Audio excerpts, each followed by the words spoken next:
Hello, Nicoloff students. It's me, Mr. Jaime, once again. I hope you guys are doing well, staying safe and healthy. And for today's video, I will be talking about the planets and our solar system. And I hope you guys like it. So, as you guys know, we do live in the Milky Way galaxy, and that's our solar system.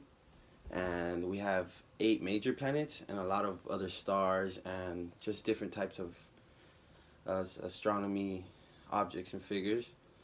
And beyond our 8th planet, which is Neptune, there's also smaller planets that are known as dwarf planets, and they're also round in size and they are massive in size as well, and they also orbit stars, but they're not in our orbital pathway, and that's what disqualifies them for being major planets. And one of these planets, is the most favorite one, is called Pluto, which, as you guys know, is not a major planet anymore. Now, I want to begin with explaining how there are rocky planets and gas planets. So, beginning with the rocky planets is Mercury, Venus, Earth, and Mars. And the gas planets begins with Jupiter, Saturn, Uranus, and Neptune. And this basically just differentiates them by what they're composed of.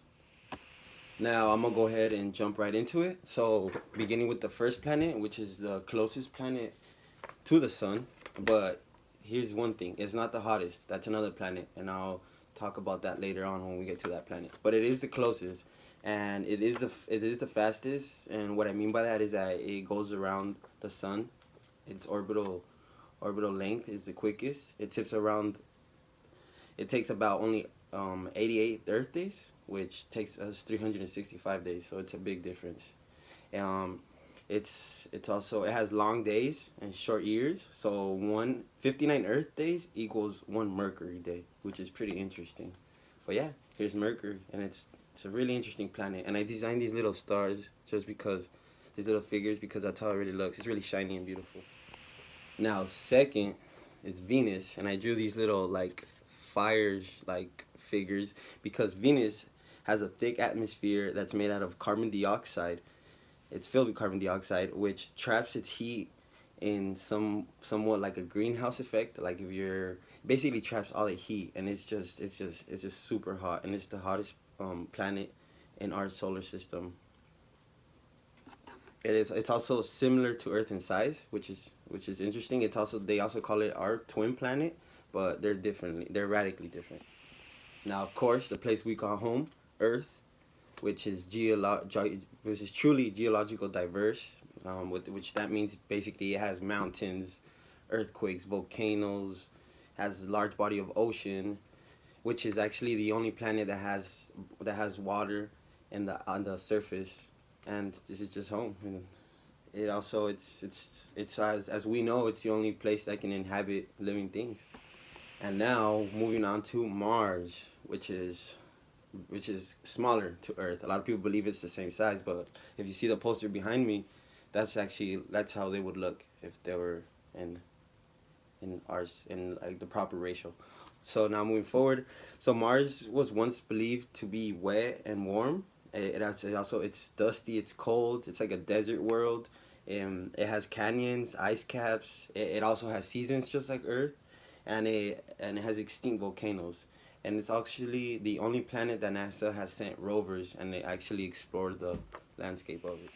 Now, the 5th planet from the sun, which is also extremely huge. There's no other planet in our solar system that can even be compared to it. It's just extremely huge, and it's Jupiter.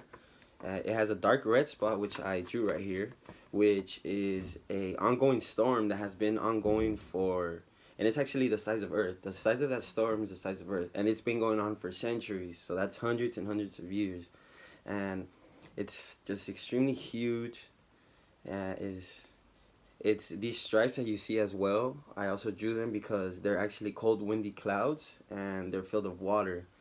NASA currently has a spacecraft known as Juno Orbiter. And it's currently exploring Jupiter. And now Saturn, which is the most unique planet of our system, and it's also the most beautiful and my favorite personally, because it has the bright, massive, complex ring system, which is actually icy rings and chunks of rocks and it's just really beautiful. It's basically, and as I said, it's a gas planet, which is basically composed and filled of basically just hydrogen and helium. It's the most dazzling and complex system. What's it called? Planets. Okay, moving forward now is Uranus, and I drew this one really simple because Uranus is just basically, how should I explain this? It's just a big planet of ice, and it's known for its tipped 90-degree angle. So basically, it's kind of like tipped. So it's also known, and that's why it's known as the sideways planet. It's just a giant ice planet, and it has 27 moons, which is quite interesting. But yeah, the way it tilts makes it look like it appears like it's on its side. Now, finally, last but not least is Neptune, which was the first planet discovered by mathematical calculations, because you can't see it with the naked eye, with the human naked eye. Like, you would need something in order to see it. But due to mathematical calculations, scientists, or old philosophers, I should say, had discovered its location, which is quite extraordinary. It's a dark cold, and it's whipped by supersonic winds, so it's also not visible, as I said, to the naked eye. And one Earth day, like 24 hours, equals 16 hours for Neptune. And that's the last planet. Well, I hope you guys enjoyed the video, and I just wanted to say that I got everything from the NASA website. If you want to go check it out, they have an extraordinary website, and I love astronomy, as you can see the poster behind me, and that's why I chose to do this subject.